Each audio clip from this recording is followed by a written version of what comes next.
Bonsoir Olivier Dard, merci d'être une nouvelle fois parmi nous.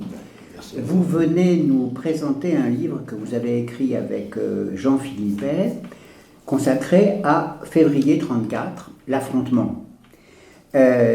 C'est une date qui est encore connue mais les circonstances, les événements le sont beaucoup moins. On a quelques images d'émeutes, on a quelques slogans politiques, quelques analyses sommaires qui entourent cet événement, que ce soit à droite ou à gauche.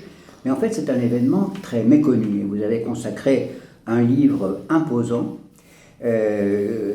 fruit d'une très très longue enquête. Mais avant de parler des événements du 6 février, de ce qui a suivi, il faudrait sans doute que vous puissiez nous faire un petit exposé sur la situation politique après les élections de 1932, que tout le monde a oublié en général. On se souvient de 1936, bien sûr. Les élections de 1932, beaucoup moins ou pas du tout. Et on se rend plus compte maintenant, avec le recul, de ce que pouvait être la situation politique dans la France de cette époque. Alors, est-ce que vous pourriez, très brièvement, nous dire où on en était en janvier 1934 dans le Paris de cette époque-là? Alors, je reviens peut-être, d'abord, merci à vous, mon cher Bertrand et à Nard, de m'inviter une fois encore. Donc, je reviens peut-être d'abord sur les élections de 1932 et ensuite on va arriver à janvier 1934. En fait, les élections de 1932, elles sont importantes parce que elles ont été remportées par ce qu'on a appelé le néo-cartel des gauches, c'est-à-dire une alliance électorale entre socialistes et radicaux, sachant que, comme en 1924, au moment du cartel des gauches, les socialistes et les radicaux étaient alliés dans les urnes, mais les socialistes ne voulaient pas, pour toute une série de raisons, participer au gouvernement. Mais il y a malgré tout une majorité néo-cartéliste, donc ce qui permet aux radicaux de diriger le pays, avec en phase 2, une opposition qui est une opposition dominée par les droites, et en particulier par la figure d'André Tardieu, qui a été le grand vaincu des élections de 1932, puisque Tardieu avait proposé à ce moment-là une réforme de l'État, et en particulier un renforcement du pouvoir exécutif, que les radicaux menés par Édouard Herriot avaient violemment condamné, et les électeurs avaient tranché donc en faveur de ce modèle républicain le plus traditionnel, incarné par la figure du Parti radical. J'ajouterais que par rapport à 1932, à gauche, les communistes sont dans l'opposition. Le PCF est à l'époque, d'ailleurs c'est l'ancienne section française de l'Internationale communiste, mais est à l'époque dans la logique, dans la tactique plutôt dite classe contre classe, ce qui fait qu'il y a un gouvernement relativement fragile qui a une majorité. Et d'ailleurs, cette majorité pourrait évoluer, parce qu'on pourrait parfaitement imaginer, ce qui va d'ailleurs se produire après février 1934, une concentration républicaine, c'est-à-dire une alliance des centres entre les radicaux et une partie du centre droit de l'Alliance démocratique. Alors, ce gouvernement radical, ce gouvernement d'Herriot, qui remporte les élections de 1932, c'est ce gouvernement ou ces gouvernements radicaux qui vont affronter véritablement la crise. Une crise qui a touché la France plus tardivement qu'ailleurs. Elle n'est pas du tout... le krach de 29 n'a pas eu de retombée immédiate en France, et on considère généralement que c'est à partir de septembre 1931, après la dévaluation de la livre, que la France entre dans la crise. Mais la crise française, elle a cette singularité qu'elle est à la fois économique, avec évidemment une montée du chômage, etc., mais moins importante d'ailleurs sur ce plan-là que ce qu'on observe en Allemagne et aux États-Unis.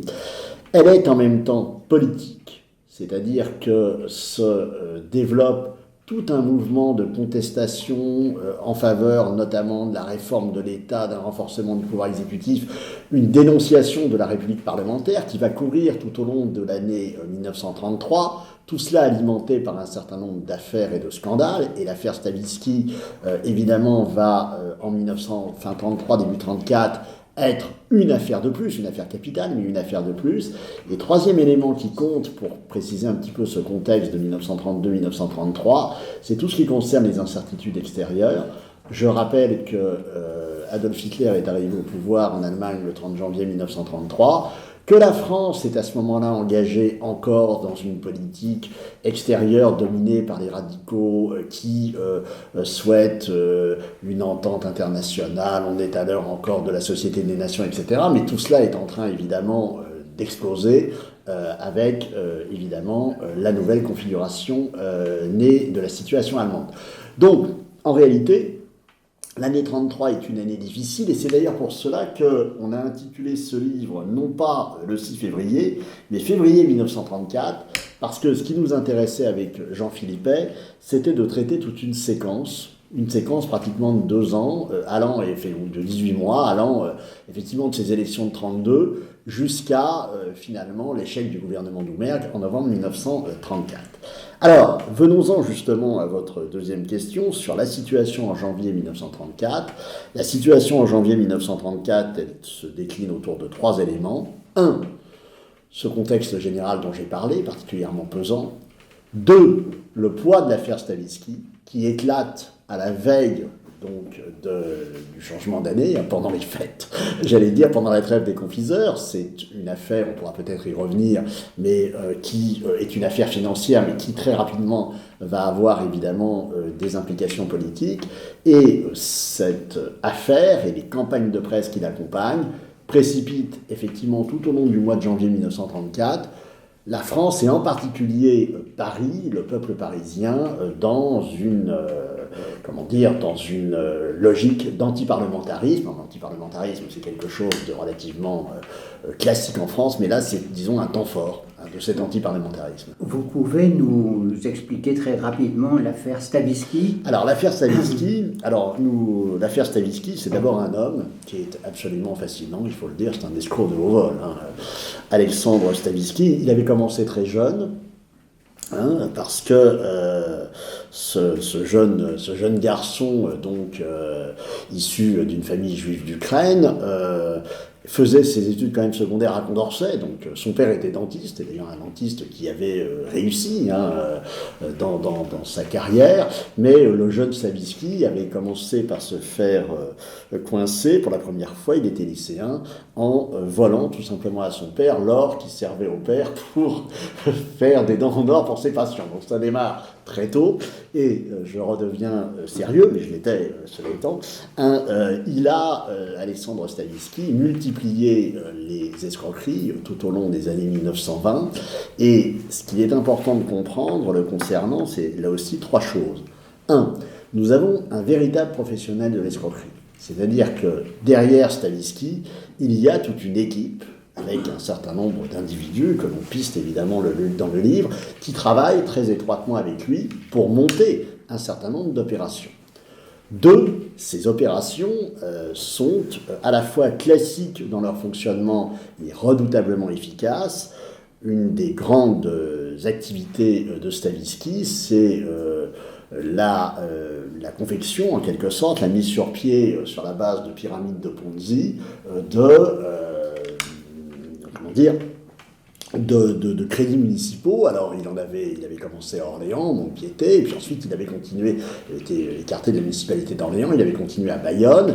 Alors de quoi s'agit-il ? C'est assez simple à comprendre, On fait finalement miroiter un certain nombre d'épargnants qu'on va pouvoir leur verser à partir de dépôts, et là le rôle des compagnies d'assurance est évidemment très intéressant. Stavisky a ses entrées dans les compagnies d'assurance, on va pouvoir leur verser un certain nombre d'intérêts, certes intéressant pour eux, sauf que, évidemment, Stavisky verse les intérêts avec le capital versé, et c'est là où on retrouve l'importance de la crise, c'est que en 1933, la situation économique se dégrade, et les individus susceptibles de donner de l'argent ou de souscrire sont moins nombreux.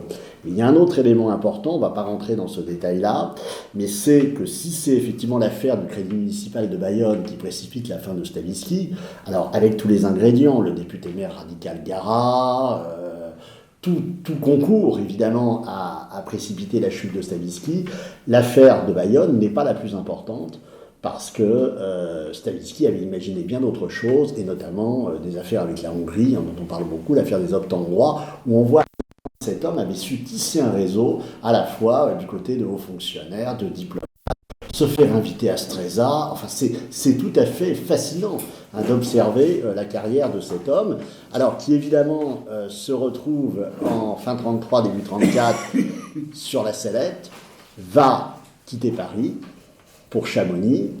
Et à Chamonix, le 8 janvier 1934, il meurt. Alors là, personne ne veut penser qu'il s'est suicidé. Tout le monde pense qu'il a été assassiné pour se taire. Mais là, l'affaire Stavisky démarre véritablement, parce que les campagnes de presse, notamment de l'Action française, et toutes les informations que donne d'ailleurs l'Action française et d'autres journalistes à l'époque, eh bien, mettent à jour, effectivement, les complicités dont bénéficiait Stavisky. Et ces complicités, évidemment, on les trouve au cœur de la présidence du Conseil, puisque le propre beau-frère de Chautemps, magistrat, avait aidé à ce que Stavisky ait quand même 19 reports d'audience. Donc c'est quand même tout à fait impressionnant, évidemment. Alors, il y a un autre point qui est important pour comprendre le 6 février, ce sont les liens entre la droite parlementaire et les ligues. C'est quelque chose qu'on a du mal à imaginer aujourd'hui, parce que les ligues sont des mouvements qui font de l'agitation de rue, de la propagande plutôt violente, et qui sont liés donc à une droite parlementaire tout à fait classique, parfaitement respectable. Comment ça se passe en fait, et avec qui? Qui sont ces ligues? Alors justement, il y a ligue et ligue. Si je puis dire. C'est-à-dire que vous avez... Alors d'abord, première chose importante à rappeler, c'est que ce phénomène ligueur, qu'on observe évidemment en 1934, est un phénomène ancien qui remonte à l'époque boulangiste, c'est-à-dire aux années 1880, la première ligue importante ayant été la Ligue des Patriotes de Déroulède, qui a d'ailleurs dirigé la Ligue jusqu'en 1914, avant de laisser la place à Barrès. Deuxième élément important, c'est que effectivement, les ligues ont surtout prospéré dans l'histoire politique française à l'occasion des crises. Et en particulier, il y a le boulangisme, il y a eu l'affaire Dreyfus, il y a également un moment ligueur important durant les années 1920. Et les années 1920 sont intéressantes pour nous parce que autour des années 1920, la ligue dominante, c'est l'Action française monarchiste, donc c'est la ligue de Maurras, de Daudet et des autres. Mais cette ligue, elle va être progressivement concurrencée par d'autres, et notamment par les jeunesses patriotes de Pierre Tétinger. Alors par rapport à la question que vous posez, et c'est là où c'est intéressant, vous avez, pour comprendre au fond la place des ligues dans le jeu politique français de l'époque, à droite, il faut avoir à l'esprit. Laissons de côté l'Action française qui, elle, se situe hors du jeu électoral, enfin, qui a essayé d'y participer en 19 et en 24, mais qui a échoué en la matière. Mais les jeunesses patriotes, elles, de Tétinger, vont à la fois pouvoir jouer la carte de la rue, avec en particulier, effectivement, le rôle des étudiants, des phalanges universitaires, de Roger de Sèvres, etc., mais jouer aussi une carte plus politique et plus classique, car ce sont ces ligues, et en particulier ces jeunesses patriotes, qui vont à la fois jouer la carte des partis parlementaires, assurer un service d'ordre, assurer le fonctionnement d'un certain nombre de manifestations, sachant que nous avons affaire à l'époque à des partis de droite parlementaires qui sont ce qu'on appelait classiquement des partis de cadre, où il n'y a pas énormément de militants. Et par conséquent, les ligueurs peuvent effectivement jouer en la matière un rôle important. J'ajouterais, et la chose est sans doute moins connue, que vous avez une forme de pénétration ou d'interpénétration entre certaines ligues et partis de droite classique, notamment entre les jeunesses patriotes et la Fédération républicaine de Louis Marin, puisque, par exemple, entre 1928 et 1932, Tétinger était élu à la Chambre, était extrêmement proche de Tardieu, avait été aussi proche de Laval. Donc vous avez eu à ce moment-là un processus en quelque sorte d'intégration d'une ligue comme les Jeunesses Patriotes au jeu politique classique. Une intégration d'ailleurs dénoncée à l'époque par Action française. Mais justement, après 1932 et la défaite de Tardieu, le retour au pouvoir du cartel des gauches, il y a des tensions importantes dans la Ligue des Patriotes, et dans les Jeunesses Patriotes, pardon, et cette Ligue est en train de se diviser entre finalement un Pierre Tétinger qui veut quand même contrôler ses troupes, mais qui en même temps donne du lest pour permettre une certaine agitation tout le temps qu'il arrive à la contrôler, et des éléments plus radicaux, plus ligueurs, qui souhaiteraient davantage participer de l'action directe. Et tout ça, on l'observe au moment de l'année 1933, c'est extrêmement intéressant à observer, et on en parle beaucoup dans le livre. D'autant que les JP, comme l'Action française, en 1933, doivent faire face à des concurrents.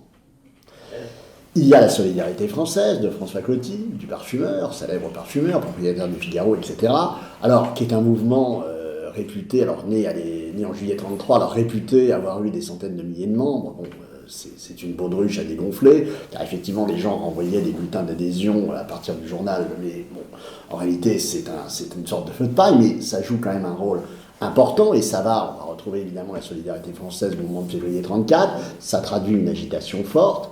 Il y a les croix de feu du lieutenant-colonel de la Rocque. Alors, les croix de feu, c'est compliqué parce que c'est à la fois un mouvement d'anciens combattants d'élite, c'est ce que c'est à l'origine, quand les croix de feu sont créées en 1927, mais ça va devenir, sous l'égide de la Rocque, une organisation beaucoup plus militante, qui est en voie d'élargissement sociologique, pas tout à fait encore en voie de massification, mais ça se prépare, avec, de la part de la Rocque, la volonté, d'une part, d'être profondément indépendant vis-à-vis des autres ligues, et au moment de février 1934, ça s'observe, et ça va s'observer plus tard, bien sûr, donc une politique d'indépendance absolue, même s'il est lié à Lyautey, qui aimerait bien que toutes ces droites s'unissent, ces droites ligueuses s'unissent, avec notamment la Fédération républicaine aussi, la Rocque n'y tient pas du tout, mais la Rocque élargit sa base sociologique en créant notamment tout ce qu'on va appeler les fils et filles de Croix de Feu, ce qui va donner les volontaires nationaux, ce qui nous donne finalement une force ligueuse du côté des Croix de Feu, qui peut aligner en 1933 plusieurs dizaines de milliers d'adhérents, et qui est à ce moment-là, qui commence à être en voie d'ascension. Mais l'ascension des Croix de Feu, ça va être surtout après février 1934. J'ajoute qu'à ces 4 ligues bien connues, donc Action française, Jeunesse patriote, Solidarité française, Croix de Feu, s'ajoutent aussi d'autres mouvements dont il faut bien parler pour comprendre l'atmosphère de l'époque, tout ce qui concerne la défense des contribuables, etc. Également, n'oublions pas que même le 6 février, c'est parisien, il y a eu une agitation dans le monde rural, et notamment en 1933. On parle aujourd'hui beaucoup des problèmes de carburant, mais en 1933, la question des carburants est importante, la question des impôts et des charges est importante dans le monde paysan, et on retrouve notamment toute l'importance des amis de Dorgère, donc d'Henri Dorgère, et ce qu'on appelait les chemises vertes. Donc vous avez une atmosphère qui est une atmosphère lourde, des ligues présentes, mais particulièrement évidemment implantées tout de même plutôt, à part les chemises vertes bien entendu, en zone urbaine et principalement à Paris. Parce que là, il y a un prisme parisien, Paris-banlieue, qui joue un rôle évidemment très important. Alors, il y a d'autres acteurs qu'on oublie toujours quand on parle du 6 février, ce sont les communistes. Alors, il y a les communistes. Alors, par rapport aux ligues, il y a un dernier point sur lequel je voulais insister, parce que j'ai parlé des liens avec les députés. Il y a aussi un acteur qui joue un rôle très important dont on parle, c'est le Conseil municipal de Paris. Il faut savoir que depuis les années 1900, Paris est dirigé à la fois par les républicains nationaux liés aux ligues, et particulièrement aux JP, aux Jeunesse patriotes. L'Action française a quelques entrées, mais peu nombreuses. Et les Croix de Feu ont des amis aussi. Et donc, là aussi, dans l'affaire du 6 février, les élus de Paris vont jouer. Le Conseil municipal de Paris suit les choses de très près, comme les anciens combattants, comme d'autres catégories. Alors, venons-en aux communistes. Alors, les communistes, bien sûr, jouent un rôle important dans cette histoire. Il est même tout à fait essentiel de le rappeler. Bon, on a des communistes qui, je l'ai dit, sont violemment hostiles au gouvernement radical et à la majorité de néo-cartels. Si vous lisez l'Humanité en janvier 1934, vous allez voir ce que l'on pense de Stavisky, des radicaux, des socialistes, etc., mais bien sûr de Tardieu dans l'Humanité, donc beaucoup de violence. Un parti communiste qui est à l'époque tiraillé de l'intérieur, tout en ayant évidemment l'influence de la Troisième Internationale, qui est absolument essentielle, mais qui est tiraillé de l'intérieur entre 2 logiques. Une logique très majoritaire qui est celle de Maurice Thorez, qui applique avec rigueur la tactique dite classe contre classe et qui refuse par conséquent toute perspective de rapprochement avec les socialistes. Et tout au long de la crise de février 1934, c'est un point tout à fait essentiel. Pendant ce temps-là, le grand rival, celui qui est très déçu de ne pas avoir été désigné par Moscou comme le chef du parti, c'est-à-dire Jacques Doriot. Là, on revient à toute l'histoire du PC. Je rappelle que le trio qui dirige, il y a un duo qui dirige le PC, c'est Duclos, Jacques Duclos et Maurice Thorez, avec, pour la CGTU, Benoît Frachon. C'est un triumvirat qui va durer jusqu'aux années 1960. Mort de Thorez, 64. Voilà, donc c'est une affaire qui dure des décennies. Mais Doriot, lui, se serait parfaitement vu à la tête du PC, et Doriot donc, est sur une autre ligne, ou esquisse une autre ligne, non pas qu'il ait la moindre sympathie pour les socialistes, il n'en a pas beaucoup plus que Maurice Thorez, mais lui, malgré tout, verrait bien une possibilité de prise de contact avec un certain nombre, malgré tout, notamment d'ouvriers socialistes, etc., pour organiser une riposte à quelque chose qui est en train de l'inquiéter. On est dans un moment où l'antifascisme est en train de progresser et va progresser à l'occasion de la crise de février 1934. J'ajoute aussi, par rapport aux communistes, qu'il y a, pour comprendre février 1934, à saisir l'importance aussi d'une association qui s'appelle l'ARAC, l'Association républicaine des anciens combattants, donc les anciens combattants communistes. Alors c'est une association beaucoup moins nombreuse que ne l'est par exemple l'Union nationale des combattants, plutôt marquée à droite, ou l'Union fédérale qui est plutôt proche des radicaux, mais l'ARAC, elle est dirigée par un homme qui compte, qui s'appelle Jean Duclos, le frère de Jacques. Donc évidemment, le soir du 6, entre l'ARAC dans la rue Jacques Duclos, donc les deux frères, Jacques et Jean, jouent, et on l'explique, un rôle évidemment tout à fait intéressant à observer dans ce contexte qui est un contexte d'ébullition, le 6, et surtout on en reparlera peut-être, le 9 février, qui est la grande soirée des communistes. Alors il y a un autre acteur important, c'est le préfet de police de Paris. Jean Chiappe. Jean Chiappe. Voilà, là ça nous amène à la fois aux nationalistes et aux communistes, vous avez raison.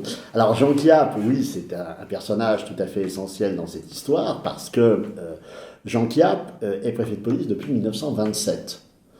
Donc, soyons clairs, il est préfet de police depuis près de 7 ans.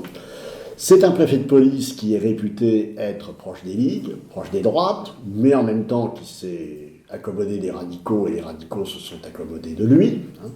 Le dire, depuis 1932, il n'a pas été, quand Herriot est revenu au pouvoir avec les radicaux, il n'a pas été menacé à ce moment-là. En revanche, Chiappe est détesté des gauches marxistes, détesté des socialistes, détesté en particulier des communistes, depuis les manifestations de 27 réprimées par Chiappe, de Sacco et Vanzetti, et les forces de gauche, et en particulier les communistes, reprochent à Chiappe de les priver de la possibilité de manifester dans la rue, et lui reprochent aussi son indulgence vis-à-vis des ligues. Alors là, il y aurait beaucoup à en dire, parce qu'en réalité, Chiappe, évidemment, est assurément plus proche des droites qui ne l'est des socialistes et des communistes, mais en même temps, Chiappe ne tient absolument pas non plus à être débordé par les manifestants, et de ce point de vue-là, l'attitude de la police en janvier 1934 est assez intéressante à observer. Il y a eu une manifestation qui a été très dure, qui a été celle du 27 janvier 1934. C'est la première manifestation avant le 6, où là, pour la première fois, on est rive gauche, les ligues sont dans la rue, mais se voient rejoindre par des passants, des badauds, etc. C'est plus violent que d'habitude, et là, on voit bien qu'il y a un décalage qui est en train de s'opérer entre ce que peut penser le préfet, les manifestants, etc. Sauf que le préfet ne se sent pas spécialement menacé.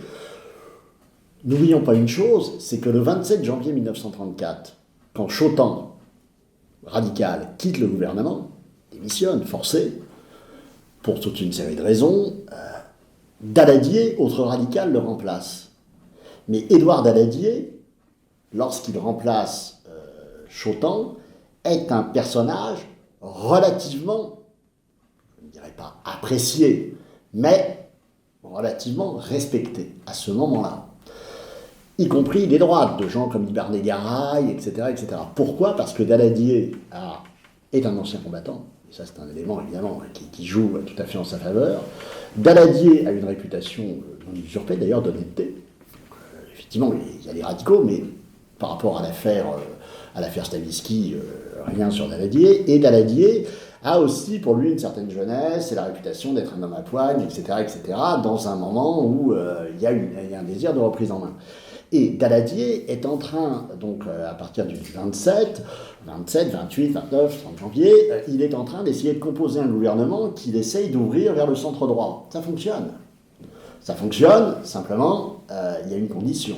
Et là, on commence à en parler, c'est que Chiappe, le sort de Chiappe ne soit pas en jeu. Au départ, alors là, on ne va pas rentrer dans les détails, mais Daladier et son ministre de l'Intérieur, Olivier Fro, donnent ou sont réputés avoir donné un certain nombre de garanties aux hommes de droite contactés pour participer au gouvernement. Et finalement, décision est prise, le 3 février, de muter Chiappe pour un très beau poste, un résident général au Maroc, mais dans le contexte évidemment où la chose s'opère, c'est considéré comme une sanction. Alors là, situation absolument surréaliste, Chiappe refuse au départ de partir. Il a une sciatique, enfin, etc.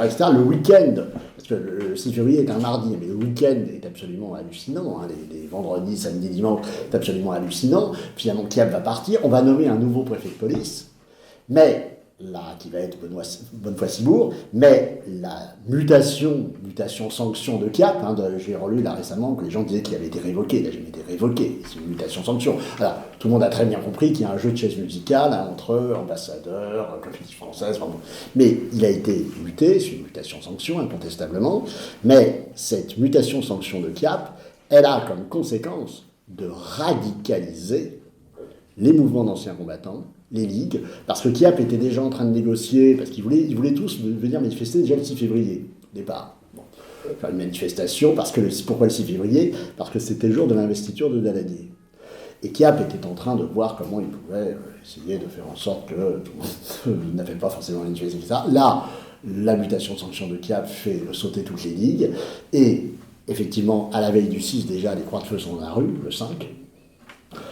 C'est une manifestation intéressante aussi à observer, une démonstration de force. Et le 6, évidemment, on en arrive au 6, là, c'est une prolifération d'organisation. Alors, que se passe-t-il dans la soirée du 6 février ? C'est très complexe, en fait, contrairement à ce que l'on dit et ce que l'on lit souvent. Il y a beaucoup d'acteurs qui sont dans la rue et il y a aussi la question décisive, en fait, des forces de l'ordre. Bien sûr. Alors, essayez de, si vous pouvez... Oui, tout à fait, d'accord. Quand je renseigne ça à mes étudiants, je leur distribue carrément un plan pour qu'ils comprennent et pour qu'ils suivent. Voilà, ce qu'il faut savoir, c'est que appelle à manifester le 6 février toute une série d'organisations. Toutes les ligues, bien sûr, toutes les ligues, donc Action française, Jeunesse patriote, Solidarité française, Croix de feu, les mouvements d'anciens combattants.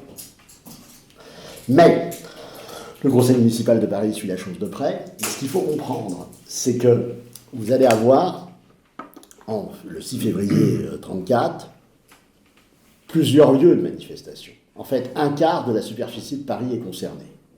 Les ligues appellent à se réunir, à se rassembler rive gauche. C'est fondamental, la géographie est fondamentale. Rive gauche, c'est-à-dire là où elles ont l'habitude d'aller. C'est-à-dire, fort classiquement, Odéon, Saint-Germain, tout ça, évidemment, pour remonter Saint-Germain en allant vers la Chambre des députés. C'est classique, c'est là où elles sont installées, les JP, l'Action française. Les croix de feu sont un peu plus proches de la Chambre, du côté de la rue de Bourgogne, mais la rive gauche, c'est l'affaire des ligues. J'insiste là-dessus pour dire que les ligues ne sont pas à Place de la Concorde. C'est fondamental. Les dirigeants des ligues ont appelé à manifester, à se mobiliser, rive gauche. Le dispositif du maintien de l'ordre, évidemment, lui, il craint particulièrement la rive gauche, donc il y a des barrages qui ont été mis en place, très bien. Sauf que rien n'a été prévu pour éventuellement empêcher les individus de passer de la rive gauche à la rive droite.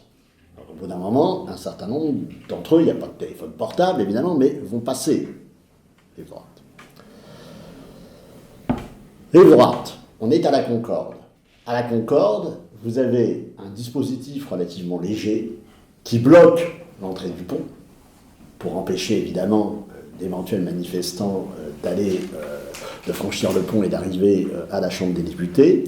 Mais à la Concorde, ou rive droite plus exactement, il faut savoir que La Concorde n'a absolument pas été sécurisée. Ce qui fait que pendant toute la soirée, vous avez des voitures qui passent. Enfin, c'est une situation absolument extraordinaire que cette soirée du 6 février. Et vous avez à la Concorde, à partir de 18h, une foule qui arrive, qui est là. Vous avez des anciens combattants qui ont appelé à manifester, alors eux, Étoile, Concorde, et on va tourner comme ça autour de la Concorde, donc l'UNC, la RAC. Les Croix de Feu, la ROC avait mis ses troupes des deux côtés, j'allais dire ses militants des deux côtés, rue de Bourgogne d'un côté, du côté également de la rive droite aussi. Et ce qui est en train de se jouer, ce qui va se jouer particulièrement, c'est qu'à partir de 18h, 18h30, les manifestants deviennent nombreux. Alors, qui sont-ils justement ? Il y a des ligueurs, bien sûr, et il va y en avoir qui vont arriver au fur et à mesure de la soirée, parce que c'est une affaire qui démarre en fin d'après-midi et qui va durer toute une partie de la nuit. Ça s'écoule pendant des heures et des heures, cette histoire. Mais vous avez aussi, et il faut l'avoir à l'esprit, parce que quand on regarde la liste des morts et des blessés, c'est très significatif, vous avez aussi, place de la Concorde, un certain nombre de curieux, un certain nombre de badauds, de protestataires isolés, qui sortent des bureaux, qui ont lu le journal, qui viennent protester, etc., etc. Et c'est tout cet ensemble qui est présent, qui commence à se frotter aux forces de l'ordre, aux gardes à cheval, etc., jusqu'au moment où, effectivement, il est à peu près 19h20, 19h30, une colonne venant des boulevards, alors là, on trouve effectivement à sa tête un des leaders de la solidarité française, Vince Guide, va entrer sur la place de la Concorde, se mettre à marcher, arriver vers le service d'ordre. Alors là, on raconte tout ça, sommation par sommation. Enfin, le service d'ordre tire, et c'est les premiers morts. Premiers morts et premiers blessés de la soirée. Il va y en avoir, au total, 19. 19 morts, 1 du côté des forces de l'ordre, 18 du côté des manifestants, le soir du 6 février, et au total, sur la séquence de février, il va y avoir 30 morts. Donc, vous avez ici, effectivement, un moment particulièrement dramatique. La Concorde devient un véritable épicentre. Pendant ce temps-là, à l'Assemblée, à la Chambre des députés, on est en train d'investir Daladier, enfin, dans un chaos absolument invraisemblable, parce qu'eux-mêmes ne savent pas forcément ce qui se passe, et la situation est en train de dégénérer, et elle va dégénérer au fur et à mesure de la soirée, parce que vous avez effectivement des manifestants qui vont être de plus en plus remontés, qui vont utiliser tout ce qu'ils vont trouver sur place pour atteindre les forces de l'ordre. Je rappelle, on le montre, que les manifestants, le soir du 6, ne sont pas armés. On le sait quand on regarde les blessures qu'ont subies les policiers. Les choses sont claires. C'est différent le 9 au soir. Mais il n'en demeure pas moins que les policiers, les mobiles, ceux qui ont été blessés, l'ont été par alors là toute une série de jets de matériaux divers, et en particulier le membre des forces de l'ordre qui est mort est probablement décédé, enfin il est décédé d'un enfoncement crânien lié très probablement à un lié très probablement c'est sûr, à un arceau de fonte qui lui a été envoyé. Alors là aussi les arceaux de fonte, c'est pas tout à fait une nouveauté, car le 27 janvier déjà on avait vu un certain nombre de manifestants décédés ces arceaux de fonte. Mais on a une atmosphère absolument inimaginable sur cette place de la Concorde, avec des blessés partout, les cafés et les restaurants alentours qui se transforment en infirmerie. Vous avez des gens qui regardent ça depuis les balcons des Tuileries qui sont au spectacle. Alors, c'est quelque chose d'absolument fascinant. Et pendant ce temps-là, vous avez les anciens combattants qui remontent vers les boulevards, qui redescendent vers la Concorde. Enfin, on raconte tout ça. Alors, on a essayé un peu, avec Jean Philippet, de scénariser ça comme si on mettait en scène un documentaire, pour que le lecteur comprenne qu'il y a effectivement un quart de la capitale qui est en mouvement, que la violence peut exister à un endroit, moins à un autre, que ça dépend des heures, etc., etc. Mais l'épicentre, c'est évidemment la place de la Concorde, et tout le monde y revient. Car à aucun moment, cette place n'est finalement barrée. C'est-à-dire que vous avez des anciens combattants qui remontent la rue Royale, retombent sur les boulevards et redescendent place de la Concorde. Il y a des moments où le drame aurait encore pu être pire, quand vous avez les hommes de l'UNC face aux forces de l'ordre. Voilà, est-ce que si les anciens combattants de l'UNC avaient continué à avancer, enfin bon, bref, voilà, c'est des moments assez dramatiques, beaucoup plus dramatiques rive droite que rive gauche. Je le précise tout de suite, parce que rive gauche, même si les croix de feu sont au touche-touche avec les forces de l'ordre, finalement, ça se tient en respect, mais ça ne bouge pas. La ROC a donné des consignes assez précises, ça ne bouge pas. Il n'y a absolument pas le même degré de violence, rive gauche, que ce qu'on observe rive droite. Alors, est-ce qu'il se passe quelque chose en province? Alors oui, le soir du 6, oui.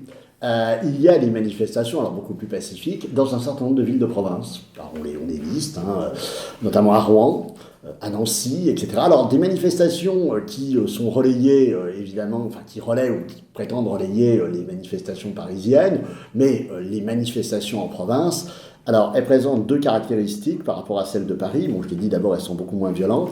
Et par ailleurs, en province, les ligues défilent davantage ensemble. Elles sont moins nombreuses, elles défilent ensemble. Alors qu'à Paris, il faut bien comprendre que chaque cortège, rive gauche, chaque cortège a été séparé. Il y avait les JP, l'Action française, etc. Donc, des manifestations moins nombreuses, moins violentes, mais qui existent bel et bien, sauf que, évidemment, c'est Paris qui est au cœur de l'opération et que ces manifestations des ligues en province du 6 et également du 7, parce qu'il y a eu la première réplique le 7, notamment à Rouen, sont infiniment moins impressionnantes en termes d'effectifs que vont l'être les manifestations des gauches à partir un peu du 8, mais surtout 9 et surtout 12, la grève générale. Alors, on revient à Paris. Est-ce que les dirigeants des ligues savent exactement ce qu'ils veulent faire? Non, alors là, je sais que le coup d'État fasciste a échoué, dit Blum, très bien, sauf qu'il n'y a pas de coup d'État et qu'on est en présence d'acteurs qui n'ont pas d'objectif, ni d'objectif commun, ni d'objectif précis. C'est bien d'ailleurs tout leur problème. C'est bien tout leur problème. Ils n'ont d'ailleurs même pas prévu, le soir du 6, d'aller loger ailleurs que chez eux. Donc si vous voulez, pour des gens qui se seraient lancés dans un coup d'État, c'est quand même tout à fait intéressant à observer. Non, vous avez une forme de désunion qui n'est pas nouvelle. La soirée du 6 va déraper pour toute une série de raisons, liées notamment au problème du maintien de l'ordre, parce que la question du maintien de l'ordre est fondamentale. Le service d'ordre, depuis la mutation sanction de CIAP, est complètement désorganisé. Complètement désorganisé. Donc de ce point de vue, là, il y a un déficit tout à fait sérieux en la matière. Et quant aux dirigeants des ligues, les dirigeants des ligues, alors on a souvent ironisé sur Maurras en train de faire des poèmes, etc. Mais ce qui est certain, c'est que Daudet, lui, il rentrait de Bruxelles, on va l'appeler, il est en train de manger chez lui, voilà, il pense que Réal Delsart est mort. Non mais, voilà, c'est ça la réalité du 6 février. On Tétinger, il y a le conseil municipal, etc. Bon, non, on n'a absolument pas de gens organisés, il n'y a pas d'alternative, il n'y a pas de chef partagé, il n'y a pas de projet partagé, et en revanche, il va y avoir effectivement ce choc terrible qui va être ces manifestations qui tournent extrêmement mal et qui vont évidemment précipiter le discours des ligues vers un discours de dénonciation encore plus dur au lendemain du 6, parce qu'effectivement, elles vont revendiquer des morts, et ça c'est très intéressant. Elles vont revendiquer des morts. L'Action française en revendique, les JP en revendiquent, la Solidarité française aussi, mais vous qui nous avez lu, vous avez bien vu qu'en réalité, les figures qui étaient revendiquées, soit étaient des militants qui ne l'étaient plus, qui l'avaient été, et qui ne l'étaient plus forcément, ou de toutes les façons, ceux qui l'étaient encore étaient des militants de troisième ordre. Aucune figure importante du monde des ligues n'est véritablement victime, place de la Concorde, en première ligne, ce qui est tout à fait logique, puisqu'on était rive gauche, voilà. Donc là, il y a quelque chose, évidemment, d'extrêmement important, mais dans la mentalité collective, la puissance qui est accordée à ces ligues, le rôle qui leur est donné dans la mémoire collective est de ce point de vue-là très disproportionné par rapport à leur inconséquence en réalité. Et d'ailleurs, soyons clairs, quand on regarde les effectifs, et Bertrand Joly l'avait fait, mon collègue l'historien Bertrand Joly l'avait fait à l'époque du boulanger et de l'affaire Dreyfus, et qu'on regarde combien d'individus ces gens peuvent mobiliser réellement, des gens qui ont envie d'en découdre, ils sont peu nombreux. Hein. On en aurait au maximum, vraiment au maximum, quelques milliers, mais pas davantage. Donc c'est évidemment possible pour éventuellement envisager une soirée évidemment d'émeute, mais ça l'est beaucoup moins pour une prise de pouvoir. Et j'ajouterais, et c'est ça qui est important, c'est que le 6 au soir, ces gens sont venus, donc je l'ai dit, des pas armés, etc. Ceux qui restent sur la place de la Concorde, et qui vont rester jusqu'au bout, c'est-à-dire jusqu'à minuit, 1 heure, bon, décide de revenir le lendemain. Et d'ailleurs, on a toute une série de témoignages qui disent, voilà, demain, nous on revient armés. Ça va, on va voir ce qu'on va voir. Alors, on va voir ce qu'on va voir, sauf que la suite, on la connaît. Daladier démissionne. Doumergue devient président du Conseil. Tétinger va tout à fait s'en accommoder et va même aller faire rechercher les militants qui avaient commencé à manifester le 7 au soir, et on va rapatrier gentiment tout ce petit monde. Et la soirée du 7 va être une soirée aussi violente, mais moins nombreuse, dominée d'ailleurs par des éléments un peu extérieurs, car la dernière chose que je voudrais ajouter par rapport à la soirée du 6 et du 7 aussi d'ailleurs, c'est que on parle aujourd'hui constamment des casseurs. Le phénomène des casseurs existe bel et bien à l'époque, hein, vous l'avez vu avec l'état dans lequel est la rue de Rivoli, etc., avec bris de lampadaires, pillage de magasins, etc., etc. Quand on en parle aujourd'hui, ce qui est intéressant, c'est de voir qu'en 1934, il y a quelque chose de comparable, et manifestement, rien ne prouve d'ailleurs que ce soit les militants des ligues ou autres. Non, alors là, ce qu'on a eu de mal à faire, c'est à identifier ces acteurs, parce qu'il faut avoir à l'esprit que le soir du 6 février, il y a relativement peu d'interpellations, tellement le service d'ordre est débordé. Ce qui nous amènera aussi à reparler peut-être des morts, des blessés, enfin des blessés en particulier. Alors, vous avez fait allusion à Lyautey tout à l'heure. Quel est le rôle enfin pas de l'armée, mais des principaux chefs militaires? Dans votre livre, vous parlez de Lyautey, qui joue un rôle politique important. Vous parlez également de Weygand. Oui, alors, Weygand est prudent, hein, mais effectivement, Weygand est très, très inquiet, Weygand, il est très inquiet de l'évolution de la politique extérieure. Bon. Et il trouve que le Parti radical et toute cette logique SDN est beaucoup trop molle vis-à-vis de l'Allemagne. Mais Weygand ne tient pas à se mêler directement de politique, lui il s'occupe véritablement des questions militaires. Lyautey, c'est intéressant, mais il est vraiment... Lyautey, il est à la fin de sa carrière, il va mourir quelques temps plus tard. Lyautey aurait pu ou a aspiré à être en quelque sorte une espèce de figure tutélaire de ses droites. Il aurait au fond souhaité que ces chefs des ligues s'entendent. Il avait connu Larocque, qui avait servi sous ses ordres, il connaissait Tétinger, etc., etc. Il se serait bien vu en élément fédérateur, il connaissait fort bien Tardieu. Et ce qu'il faut savoir, c'est que Tardieu méprisait les ligues, donc ça n'arrange évidemment pas les choses. Laval ne les appréciait pas davantage, mais pouvait évidemment s'en accommoder à l'occasion, et Tardieu aussi d'ailleurs avec des versements de fonds. Donc vous avez effectivement pour Lyautey une équation très difficile, hein. Chercher à allier des gens qui n'ont pas forcément envie de s'entendre. Un homme, par ailleurs vieillissant, installé entre la Lorraine, Paris, mais Lyautey est vraiment en fin de carrière. Mais effectivement, on en parle parce que il y a toute une correspondance intéressante et un rôle, en quelque sorte, un peu en sous-main de cet homme pour essayer de faire en sorte qu'à droite émerge une forme d'union qui n'aura pas lieu. Qui ne verra un Front National. On a parlé d'un Front National au printemps 1934, mais ce Front National, Larocque n'en veut absolument pas. Plus généralement, est-ce qu'on observe des mouvements dans l'armée? Non, pas plus que ça. C'est la seule chose qu'on a observée, parce que là c'est intéressant, c'est dans la nuit du 6 au 7.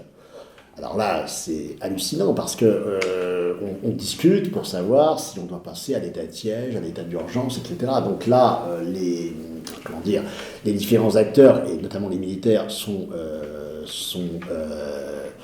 sollicités. Eux sont tout à fait prudents, ne veulent absolument pas basculer vers l'état de siège, mais on va quand même faire venir un certain nombre de forces depuis les casernes de Satory, etc., sans les mobiliser directement, parce que là aussi, et là on est entre la réalité et les mythes de février 1934, il y a cette idée, alors là très répandue dans le monde des ligues, que Daladier et les siens, et Eugène Frot, le ministre de l'Intérieur, chercherait à mettre sur pied un complot jacobin, donc chercherait à faire, à construire une forme de provocation. Alors on explique qu'il y a des mitrailleuses qui sont en train d'arriver, alors là il y a un mythe des mitrailleuses. Soyons clairs, les forces de l'ordre ont tiré à balles réelles, il n'y a absolument aucun doute là-dessus, on a des dizaines et des dizaines d'impacts. S'ils avaient tiré à la mitrailleuse, ça aurait été un tout autre bilan.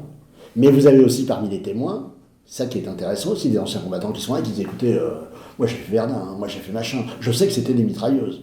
Bon, après, Le problème, c'est que, effectivement, entre les crépitements, les bruits, etc., bon, il y a des armes automatiques, mais bon, on n'est pas en présence de mitrailleuses. Donc, on a une armée qui se méfie, et n'oubliez pas une chose, c'est que ça va très vite. Il y a le 6, le 7, Daladier va démissionner.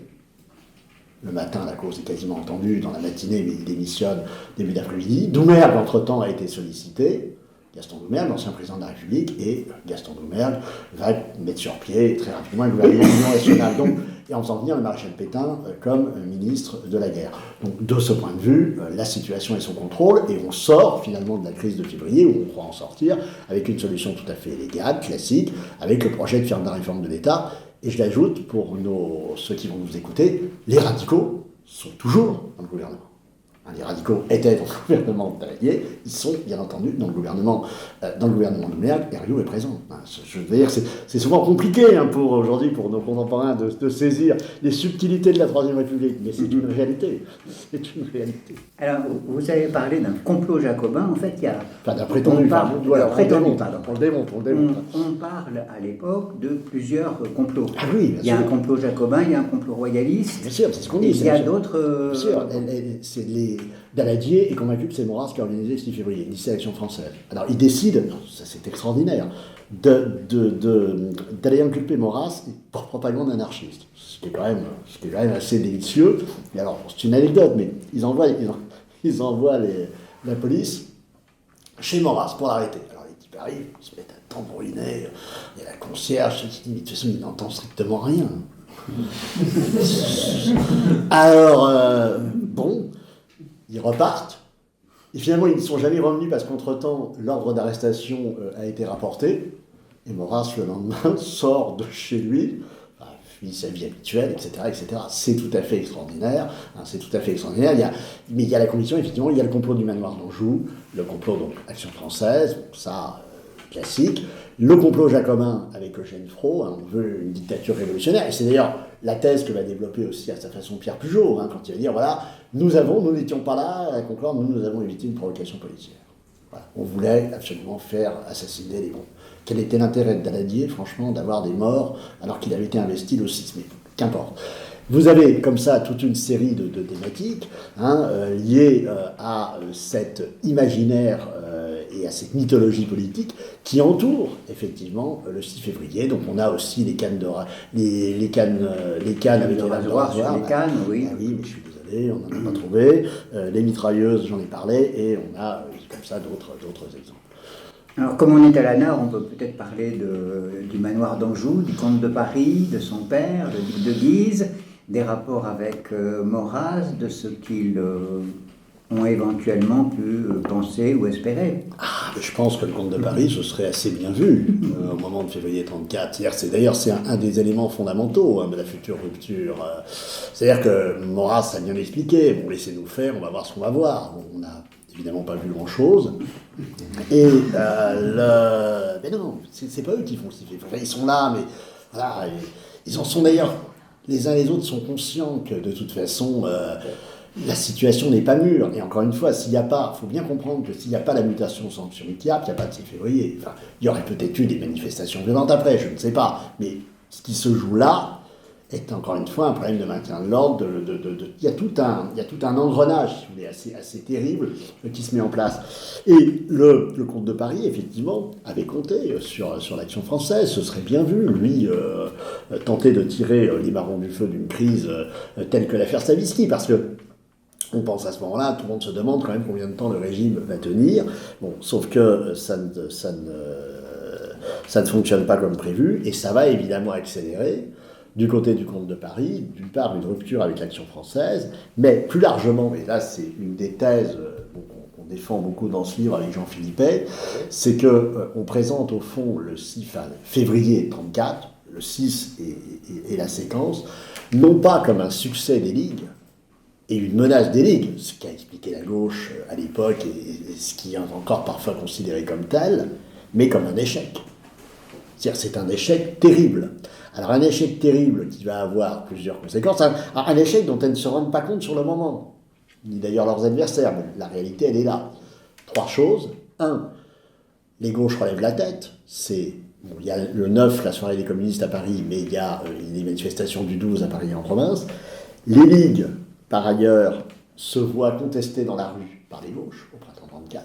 Là, on donne des chiffres extrêmement précis, on voit bien qu'elles perdent le terrain dans la rue, et un certain nombre de dirigeants des ligues, Larocque, Tétinger qui continue la démarche qui avait été la sienne au moment de la séquence 28-32, se disent que le phénomène ligueur est à bout de souffle, qu'on ne prendra pas le pouvoir par la force, si tant est qu'on l'ait imaginé, et qu'il va falloir passer par la voie électorale. Ça veut dire passer par la création de partis politiques, et pourquoi à ce moment-là servir de supplétif à des partis politiques, et pourquoi ne pas en créer soi-même. C'est ce que va faire Larocque avec le Parti social français. Plus d'1 100 000 membres avant 40, c'est considérable. C'est considérable. Alors,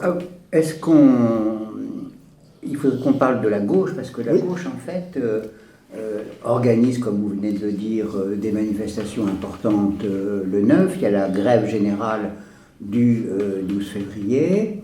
Et ensuite, la gauche vante d'avoir été l'âme de la réaction au complot fasciste, entre guillemets, et que le Front populaire est sorti, en fait, de février 34, ce qui est une idée quand même qui est très largement dans les esprits. Oui, ça peut être dans les esprits, mais bon. Non, il y a plusieurs éléments. Premier élément, effectivement, très important, c'est que il y a une réaction des gauches, et je dis bien des gauches. Enfin, la gauche se voit toujours, mais en réalité, on voit très bien que ça... On a plus des gauches qu'une gauche, mais une réaction aussi des gauches qui est, pour le coup, qui s'observe à l'échelle nationale. C'est-à-dire qu'il faut bien voir aussi ce qu'est février en province, ou la réception de février en province. Rappelez que le soir du 6, Daladier a fait en sorte que, 6 et 7, 6, que la radio ne dise rien. C'est-à-dire que vous écoutez votre poste de radio, vous ne savez pas ce qui se passe. Hein. Rien, blackout. Les gens vont apprendre ça par la presse en province. Et en province, vous allez avoir, donc les images de Paris, etc., une réaction effectivement des gauches qui passe par une réaction syndicale. Et de ce point de vue, il y a les partis, mais aussi les syndicats, et notamment le rôle de la CGT qui est important. Et par ailleurs, une volonté effectivement de se mobiliser. Alors, on a fait toute une espèce de cartographie de ces mobilisations, notamment le 8, puis surtout le 9, 12. Qu'est-ce qu'on observe ? On observe qu'à l'échelle nationale, cette mobilisation existe. Elle est variable, alors c'est là où c'est compliqué, selon les lieux, et même selon les usines. Enfin, on essaye d'aller à différentes échelles, mais elle existe bel et bien. Elle existe bel et bien. Et elle met en scène à la fois socialistes, bien sûr, qui sont très mobilisés, et CGT, mais aussi des militants communistes dans un certain nombre d'endroits, notamment sur le plan syndical, avec la CGTU, et même, dans certains cas, des militants ou dirigeants du Parti radical. Il y a quelque chose qui s'observe, alors, selon les endroits, selon les moments, mais c'est effectivement... une réaction importante, et encore une fois, je le disais tout à l'heure, qui va prendre de l'ampleur au printemps 1934 et permettre évidemment aux gauches d'investir bien davantage la rue qu'elles ne l'avaient fait avant. Alors, soyons clairs, février 1934 renforce l'antifascisme. C'est-à-dire, l'antifascisme, qu'est-ce que c'est ? C'est un fascisme assimilé aux ligues, et c'est tout le débat sur le fascisme français. Mais le Parti communiste, lui, le 12, là, on retombe sur les débats d'Henriot Torres, dont je parlais au début. Même le 12 février, le Parti communiste, la direction ne souhaite absolument pas l'idée d'un rapprochement entre socialistes et communistes. Et les cortèges qui vont se rassembler le 12, là, pour le coup, il y a quelque chose, effectivement, de spontané qui joue. On est 14 ans après le congrès de Tours, la séparation... C'est la première fois, si vous voulez, que là, on observe véritablement quelque chose. Il y a, soyons clairs, il y a une poussée unitaire. C'est incontestable. Mais qu'il y ait une poussée unitaire à la base, c'est une chose. Que le Front populaire en procède, c'en est une autre. Parce que l'affaire du Front populaire, elle ne se passe pas ici, elle se passe à Moscou. C'est à Moscou que... non pas d'ailleurs en référence à la situation du 6 février directement, c'est pas ça qui est central pour l'internationale communiste, c'est la situation allemande. On va à partir du printemps 1934, avec Dimitrov, etc., Staline, bien sûr, commençait à réfléchir à une réorientation de la tactique dite classe contre classe, et on va arriver effectivement au fil des mois et des semaines à un moment où on va proposer aux socialistes un pacte d'unité d'action, alors qu'on en était jusqu'alors au front unique à la base, donc on excluait évidemment les directions des partis. Là, on est avec un pacte d'unité d'action, et ce qui est très intéressant, on est au début de l'été 1934, c'est qu'au moment où le PC, mandaté par l'International, propose ce pacte d'unité d'action qui ensuite débouchera sur le Front populaire, Doriot va se retrouver exclu du parti. C'est absolument concomitant. Alors que Doriot, lui, pendant les journées de février 1934, avait dans sa commune de Saint-Denis, dont il était député maire, commencé effectivement à réunir un certain nombre de socialistes, communistes pour construire une riposte. Voilà. Et ça, c'est de ce point de vue-là tout à fait intéressant. Parce que, encore une fois, je reviens au Parti communiste, le Parti communiste a joué aussi sa propre carte, et il a joué notamment à Paris le 9 février au soir. Les manifestations du 9 sont quand même assez violentes. Là, il y a des tirs entre communistes et forces de l'ordre, il y a des morts, et c'est scandé par Aragon.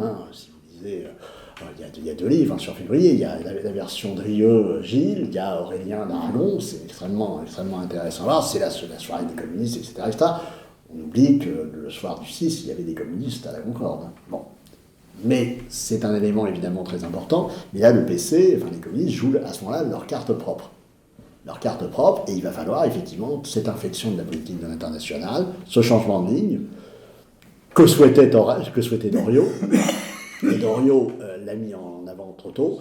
Bien sûr, Doriot d'ailleurs très critiqué, je le disais, dans l'Humanité par André Marty, etc. Mais Thorez va finalement appliquer cette nouvelle ligne, et donc on entre effectivement vers le pacte d'unité d'action, le Front populaire, etc., qu'on va étendre dans le cas français aux radicaux, ce qui est effectivement tout à fait intéressant. Alors pour conclure, vous dites qu'il y a des 6 février, oui, et pas un 6 février. Non. Oui, mais je crois que c'est... en ce sens que vous... Dans les mémoires, je veux dire. Ah oui, bien sûr, dans les mémoires, bien sûr, mais même j'allais dire, sur le terrain. Mm-hmm.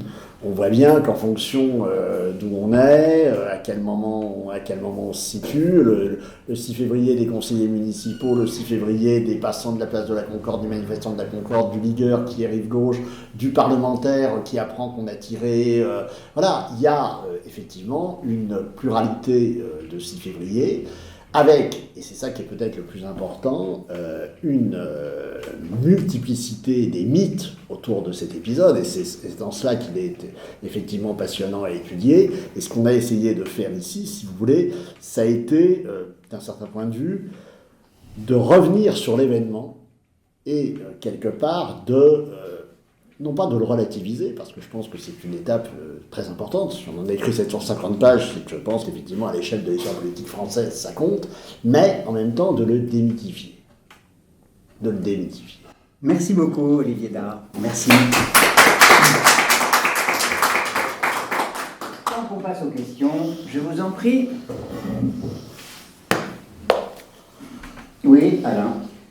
En termes d'effectifs, on connaît les effectifs des forces de l'ordre et en face, ils sont combien sur le terrain?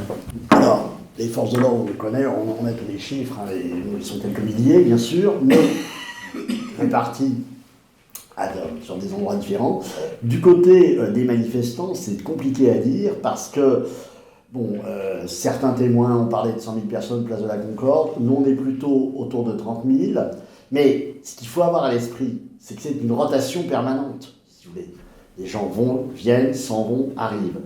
30 000 personnes à peu près, et quelques centaines véritablement, à un certain moment, très décidés à en découdre, c'est incontestable. Parfois quelques milliers, ça dépend, ça va, ça vient. Mais on n'est pas non plus, si vous voulez, sur des foules absolument considérables. 30 000, c'est beaucoup.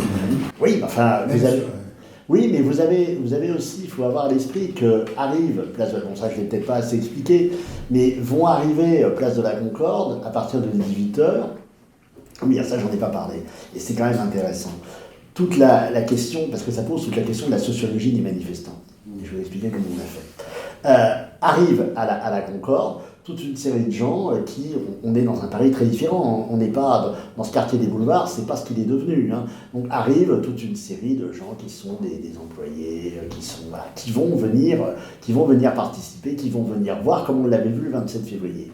Et ce qui est très frappant à observer, par rapport à ce qu'on sait des blessés et par rapport à ce qu'on sait des arrestations, qui encore une fois ne sont pas très nombreuses, parce que le service d'ordre était relativement débordé, on constate que le public, si on extrapole à partir de ces statistiques, arrestations et blessures, on constate que le public du 6 février, la foule du 6 février, ne reflète que très imparfaitement la sociologie des lignes. C'est-à-dire que vous avez le soir du 6 février à la Concorde, alors on a dit, il y a beaucoup de chapeaux mous, etc. Il y a, comme dit Jean-Philippe, il y a une bonne formule, il y a un wagon de première classe, c'est comme dans le métro, un wagon de première classe, mais il y a surtout par rapport à la manifestation du 27, par exemple, du 27 janvier, une sociologie bien davantage de classe moyenne inférieure. Ça, c'est un point tout à fait essentiel. C'est-à-dire qu'on est dans un petit peuple de Paris, ulcéré par la corruption, l'antiparlementarisme, etc. C'est une explosion de colère, le 6 février 34. C'est une explosion de colère contre un système détesté et contre des parlementaires. Et c'est d'où cette obsession d'aller, de franchir ce fichu pont de la Concorde, défendu par ces types qui, évidemment, sont prêts à tirer pour tenir jusqu'au bout, parce qu'évidemment, s'ils avaient laissé passer, qu'est-ce qu'il serait devenu? Les autres ponts étaient gardés ou pas? Les autres ponts? On peut contourner le pont de la Concorde par d'autres ponts. Oui, mais si pour vous passer la Seine. Bien sûr, oui, sauf que bien sûr, mais bien sûr que c'était gardé. Toute la rive gauche, si vous voulez. En fait, ils attendaient que ça se passe rive gauche. Voilà. Et, si vous voulez, la Concorde, d'ailleurs, quand vous y réfléchissez, c'est ce qu'avait très bien expliqué Pujol, d'ailleurs, qui était quand même un expert, ancien patron des câbles du roi, il savait faire. Jamais, finalement, c'est le dernier endroit où vous allez manifester la Concorde. Si vous voulez, c'est quand même... Là, vous êtes à découvert, voilà. Voilà, donc la manif du 27, elle a eu lieu rive gauche, les petites rues, etc., etc. Bon, en fait, de ce point de vue, la Concorde n'a absolument pas été considérée de par la dangerosité qu'elle pourrait représenter. Et même, à aucun moment de la soirée, d'ailleurs, ils ont imaginé, ce qui aurait été parfaitement... Alors, parce qu'ils ne l'avaient pas fait, parce qu'il y avait des anciens combattants qui venaient de l'Arc de Triomphe. Mais il aurait fallu, si vous voulez, au bout d'un moment, empêcher les gens de revenir à la Concorde. Sécuriser ça. Mais vous avez, si vous voulez, ce qui est intéressant, c'est quand vous êtes donc, sur le pont de la Concorde, on a travaillé avec Jean, on a un plan dans le livre où on explique comment le service d'ordre essaye de reprendre du terrain. Ils reprennent en 2 heures quelques dizaines de mètres. C'est-à-dire qu'ils sont acculés sur leur défense. Et vous avez des colonnes qui arrivent à 200 mètres, 150 mètres, qui hésitent à franchir, notamment les gens du NC, qui se retournent. C'est des face-à-face. Et ça dure des heures. Ça dure entre pratiquement 7h du soir. Enfin, 7h30, c'est la première fusillade, mais ça commence à bouger à partir de 18h15. Et la dernière charge des gardes à cheval, on est autour de minuit, et là, c'est particulièrement violent. Parce que c'est place de la Concorde, et c'est aussi tous les alentours. Vous avez un couple qui rentre du théâtre du Mirambénil, lui, le bonhomme a été littéralement massacré. Ah oui. Non, quand on parle aujourd'hui de violence policière, etc., il faut avoir à l'esprit ce que c'est. On sait de quoi les manifestants, on sait tous on sait pas tout sur les blessés. Parce qu'en réalité, on ne connaît, du point de vue des forces de l'ordre, le moindre type qui a eu une égratignure, il est allé à déclarer. On sait, on a les archives. Eux, on sait parfaitement. Du côté des civils, les plus graves, on les retrouve à l'hôpital. Vous regardez les archives des hôpitaux, vous voyez bien, machin. Mais dans un certain nombre de cas, évidemment, les gens ne tiennent pas forcément à aller à l'hôpital pour ne pas se retrouver. Donc vous avez toute une série de gens qui ont pu être blessés parfois un peu sévèrement, qui se sont fait soigner par médecins de famille, etc., à l'extérieur. Donc eux, vous ne les avez pas, j'allais dire, comptabilisés dans vos statistiques. J'ai pas de statistiques. Voilà. Pas de statistiques complètes, si vous voulez. Mais déjà, ce qu'on a donne une idée quand même de la violence de la soirée et de la répression. Yves, comment c'est commenté à l'étranger ces événements? Alors écoutez, c'est la question qu'on nous pose souvent. Je vais donner un moi j'avais regardé un peu la presse étrangère, on en parle bien sûr, mais on n'a pas, je vous dis franchement, je vais donner à ça un étudiant de master, on n'a pas une étude un peu fouillée sur, alors c'est pas d'ailleurs le fait que ce soit commenté, oui bien sûr l'émeute à Paris, etc., mais combien de temps ça dure? On a des commentaires, bon, j'ai regardé la presse étrangère, évidemment dans les jours qui suivent, mais comment la crise est appréciée, pour le coup, c'est un travail à faire. C'est un travail à faire. Alors, sachant que c'est souvent rattaché à un antiparlementarisme français, à un esprit parisien, etc. Donc, voilà. Sans qu'il y ait d'ailleurs forcément de véritables surprises par rapport à la question de la corruption. C'est-à-dire que ça reflète aussi la mauvaise image que peut avoir, pour toute une partie de la presse étrangère, une Troisième République, jugée déliquescence, etc., mais qui l'est, mais qui ne l'est pas tant que ça. Puisque finalement, c'est quand même le système qui va reprendre la main, et très rapidement, tout de suite, avec Doumer. C'est quand même tout à fait fascinant. Et c'est là où, évidemment, si on avait eu affaire à des véritables fascistes, vous imaginez que Gastounet, quand il est appelé par Lebrun, enfin bref, ça vous lirez ça. De toute façon, il est en train de manger. Non, mais c'est un monde, la Troisième République, c'est un monde. Pierre-Henri. Alors, un petit peu dans la même ligne, mais en restant au niveau interne, quelle est la manière dont est perçue par la presse, par la population française, ces manifestations? Est-ce qu'il y a eu un choc par rapport à ce qui peut apparaître comme un presque coup d'État manqué? Même si vous l'expliquez bien, en fait, c'est pas du tout prémédité, c'est une manifestation qui dégénère. Ou est-ce que, au contraire, la population va quelque part dans le sens des manifestants en confirmant que la République est vraiment malade? Alors ça dépend où et ça dépend qui. Mais si vous voulez, le clivage qu'on va retrouver en 1936 se pose là, très clairement. Bon, sachant que vous avez, c'est pour ça que la force des mémoires est importante. Simplement, les droites n'ont plus la mémoire du 6 février. C'est toute la différence avec les gauches. Les gauches ont fait dans l'antifascisme, voilà, mais les droites, non. Alors, vous leur diriez, vous étiez les héritiers, vous aurez peur. Ah, non. Mais pour l'époque, bien entendu, ça fonctionne. Sauf que, parce que vous avez, j'ai parlé des gauches, et vous avez des acteurs qui vont être véritablement les défenseurs, les mémorialistes du 6 février, notamment Philippe Henriot. À l'époque, alors c'est pas Philippe Henriot de 1944, ça, Philippe Henriot, très actif à la Chambre, député de la Fédération républicaine, qui va écrire un bouquin sur le 6 février, à charge évidemment contre le régime, et qui va entamer une série de conférences en France. Des conférences qui marchent très bien, sauf que il va devoir les arrêter à partir du mois de juin, parce que la gauche organise systématiquement des contre-manifestations, souvent violentes, pour quand les gens veulent se rendre à ces conférences, etc. À la fin, ils décident de les interrompre. Mais évidemment, tout ça joue comme facteur de polarisation. Maintenant, est-ce que ça bouleverse les équilibres politiques? La réponse, elle est dans les élections de 1936. En 1936, vous regardez le premier tour des élections de 1936 par rapport à 1932. Vous avez un déplacement de 70 000 voix. 70 000 voix. C'est-à-dire que vous avez un paysage politique très stable dans le rapport droite-gauche. Ce que vous avez en revanche, c'est une chute du Parti radical, une stabilisation des socialistes, ils ne gagnent rien, et une poussée du Parti communiste. À droite, vous avez une chute comparable à celle du Parti radical de l'Alliance démocratique, une poussée de la Fédération républicaine. Ce qui veut dire, par rapport à votre question, que ceux qui sont les perdants sous les politiques du 6 février, enfin des 2 février, c'est principalement les tenants de ce qu'on appelle la concentration républicaine, c'est-à-dire l'alliance des centres.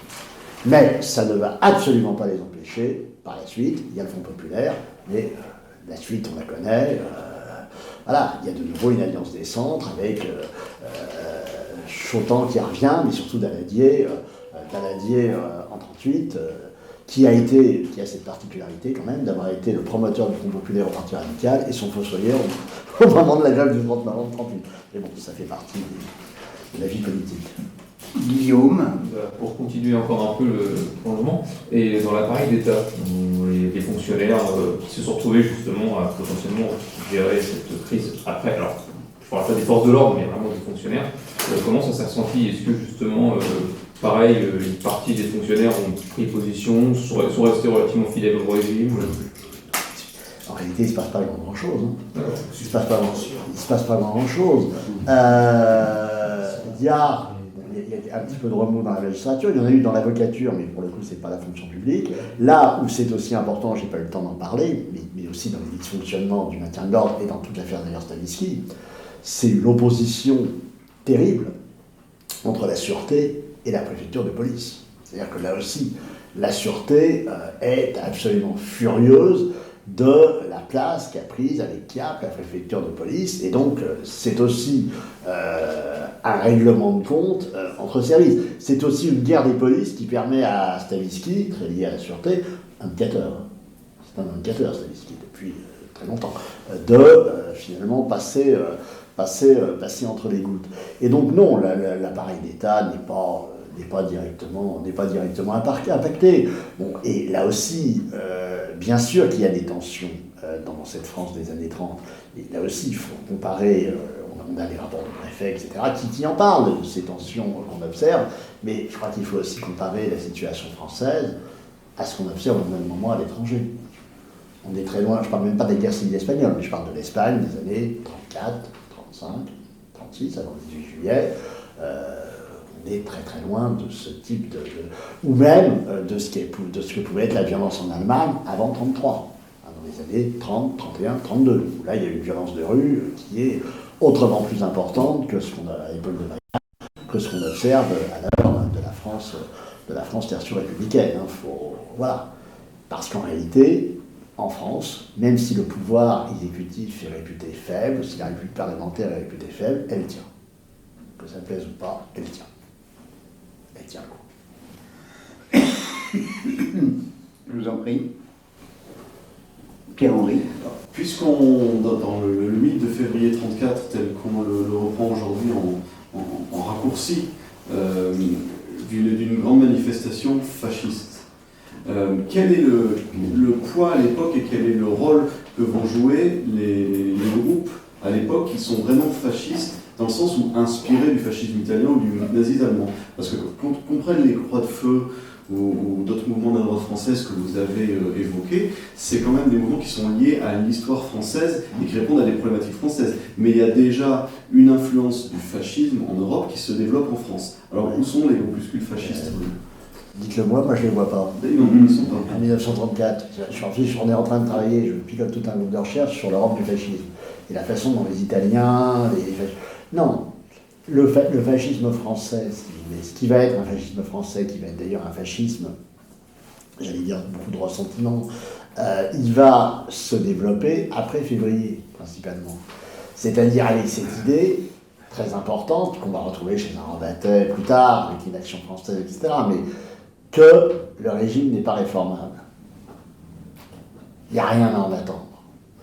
Et donc il y a tout un fascisme, effectivement, d'intellectuels, de rieux, etc.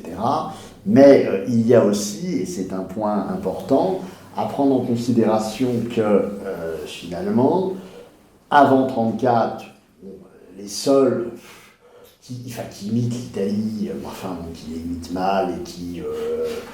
Non, mais je veux dire, c'est la solidarité française et Jean Renaud, mais personne ne croit à Jean Renaud, Mussolini, parce qu'on sait ce qu'en pensent les Italiens, c'est quand même assez bon, voilà. Non. Il y a, dans le fascisme français avant 1940, vous avez bien sûr tous les débats autour du Parti populaire français de Dru à partir de 1936, mais bon, c'est un élément à prendre en considération, mais vous avez aussi toute la formation de la cagoule. Et ça, c'est intéressant.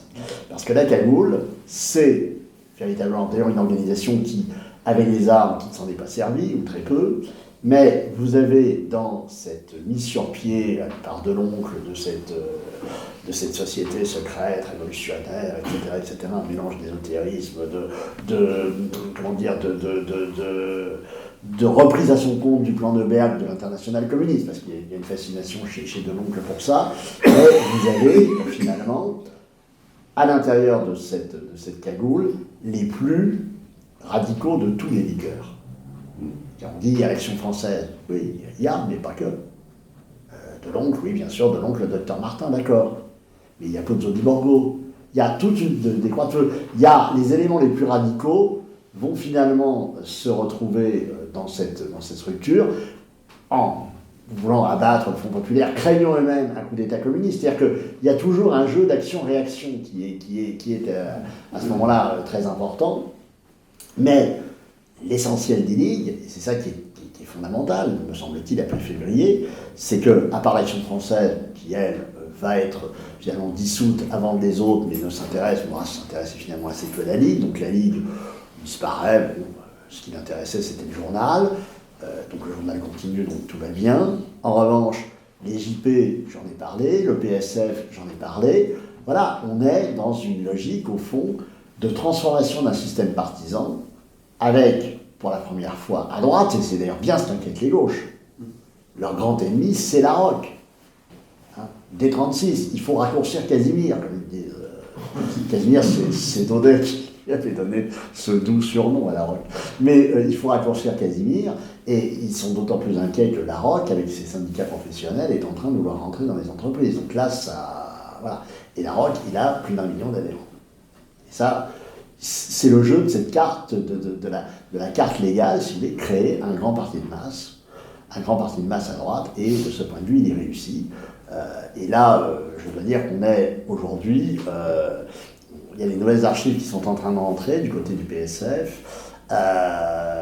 Il va falloir, enfin c'est un sujet, je pense que dans 10 ans, on va avoir d'autres travaux, j'espère bien d'autres travaux sur le PSF qui vont en montrer toute l'importance. Parti plus nombreux que le Parti communiste. Très souvent, on a dit c'est le Parti communiste qui avait été... Bon, simplement, évidemment, l'histoire du PSF, elle s'arrête en 40, et pour cause. Enfin, même en 39, elle s'arrête, forcément. Il y a pas eu les élections de 40, mais c'est un élément très, très, très important à prendre en considération. Oui. J'en conclus que vous n'êtes pas d'accord avec, par exemple, un historien comme Sternel, qui estime que la France a été... Ah non, je suis pas du tout d'accord. Non seulement un pays qui a véhiculé une idéologie fasciste, mais qui aurait même été un berceau du fascisme. Alors d'abord, Sternel n'est pas un historien. On arrive tout de suite, il fait de la science politique. Non mais, il faut dire les choses. 2, nous, effectivement, on a travaillé sur archives. Voilà. Donc, à partir de là, c'est très bien de parler du fascisme, combien comment. Il y a combien de divisions, comme on a dit l'autre. 3, dans le cas de Sternel, effectivement, son livre sur parce qu'il y a plusieurs livres, il y a la droite révolutionnaire, la droite de gauche, etc. Bon. La droite révolutionnaire est un livre fort intéressant parce qu'il avait à ce moment-là, en 1978, cassé l'interprétation raymondienne, que je ne partage pas, non plus.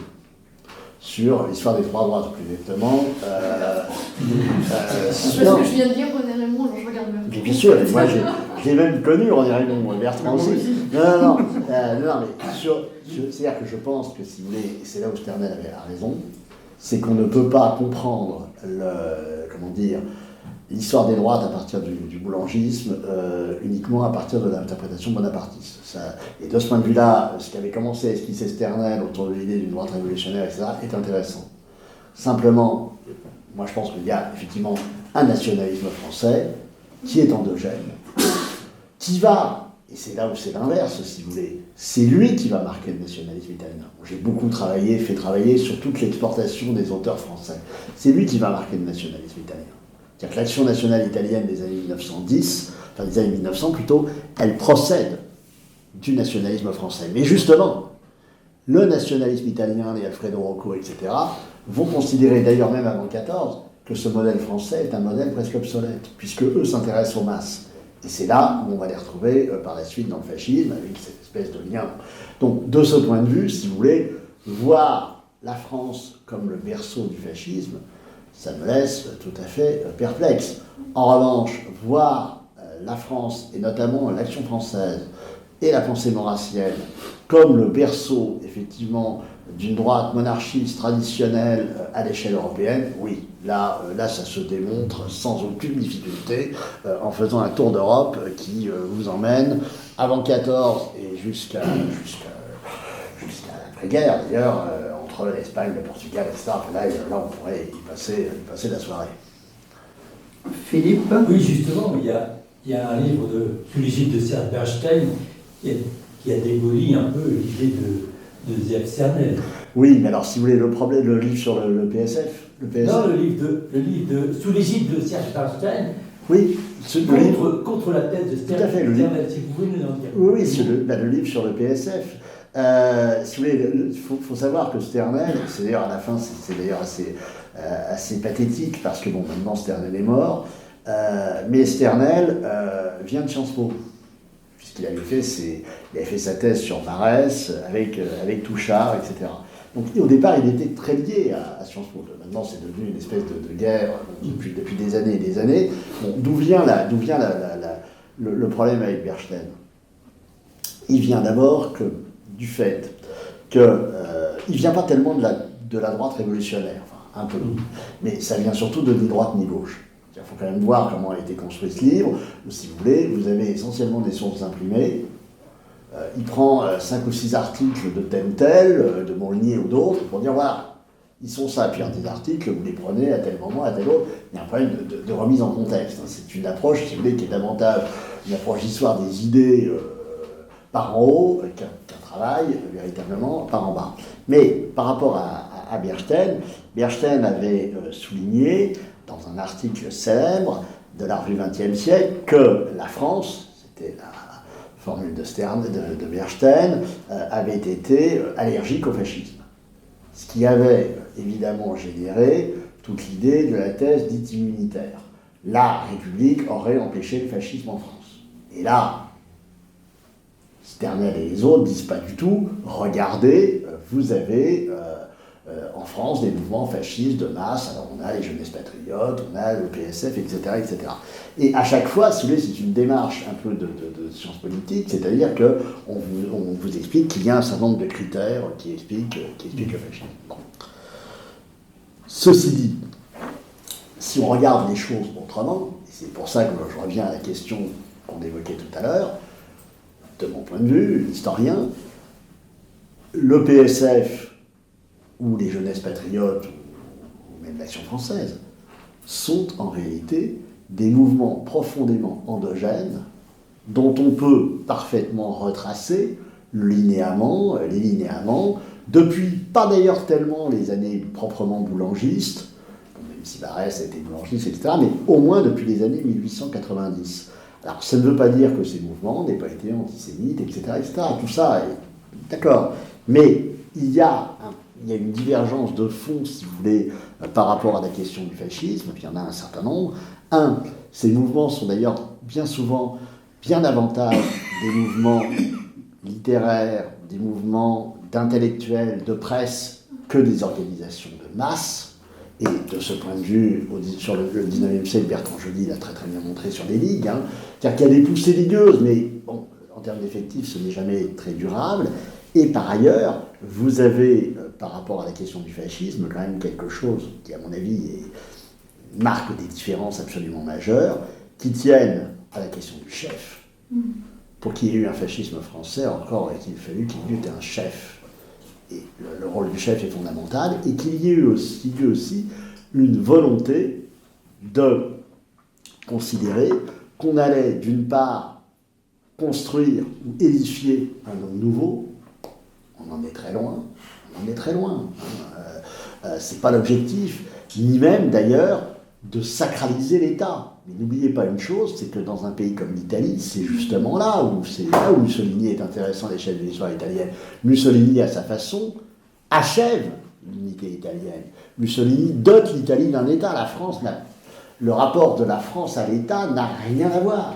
Et donc, de ce point de vue, ce qui d'ailleurs permet à la République de tenir, c'est effectivement ce poids de l'État, le fait que l'État soit relativement peu menacé, etc., bon, qu'il y ait une armature, et à partir de là, évidemment, on est dans des contextes tout à fait différents. Et puis il y a quand même un troisième élément, c'est quand même la violence.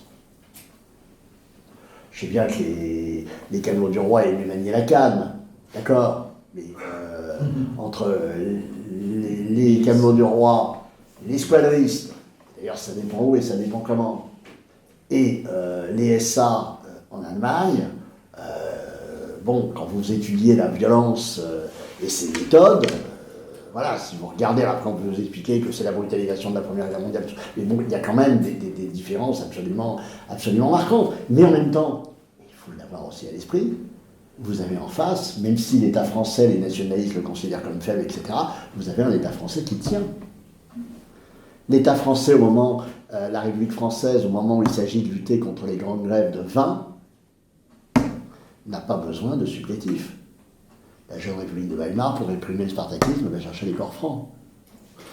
Les squadristes, quand ils sont à Ferrare, au début, enfin on y est avant le fascisme, vont jouer un rôle très important pour justement montrer toute la faiblesse de l'État italien. Quand ils disent, non mais bon, nous on a nos camarades là, emprisonnés, là, vous les libérez, sinon on attaque la prison. Je me dis Balbo, il n'y a pas de problème, nous on y va. Situation en France, ça n'a rien à voir. On est dans une autre configuration. Voilà. Donc de ce point de vue, je pense que si il y a des éléments fondamentaux pour un fascisme français, c'est que je pense qu'il n'y a pas eu les conditions. Si vous voulez. Il n'y a pas les conditions. Et pendant la guerre, la Deuxième Guerre mondiale, je pense là aussi il y a un autre, après je vais me taire, il y a un autre élément qui est aussi important, c'est qu'on n'est plus d'ailleurs dans les débats, parce qu'on ne parle jamais d'ailleurs du fascisme français pendant la Deuxième Guerre mondiale, ça c'est étonnant, mais c'est comme ça, ou peu. Mais en réalité, on est beaucoup moins d'ailleurs dans un rapport au fascisme que par rapport au mouvement collaborationniste, dans un processus de nazification. Ce qui serait intéressant, ça commence à être fait évidemment, mais c'est de bien montrer qu'un certain nombre, même si ça paraît totalement aberrant, quand on a vu Mein Kampf, on est d'accord, mais on a un processus de nazification qui s'opère.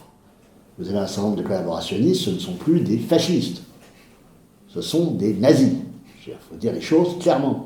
Alors, à leur façon, mais c'est quand même le poids du sang, du sol, de la race, etc., ce qui n'est pas au cœur du discours fasciste, même si je sais parfaitement qu'il y a eu dans le fascisme au début du siècle courant, et y compris des courants racistes et antisémites depuis le début, mais comment dire, Paul Orano dans le fascisme italien, c'est pas un élément central.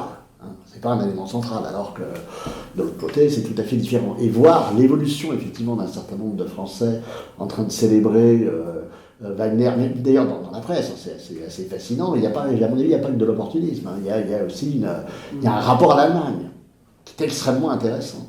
Extrêmement intéressant.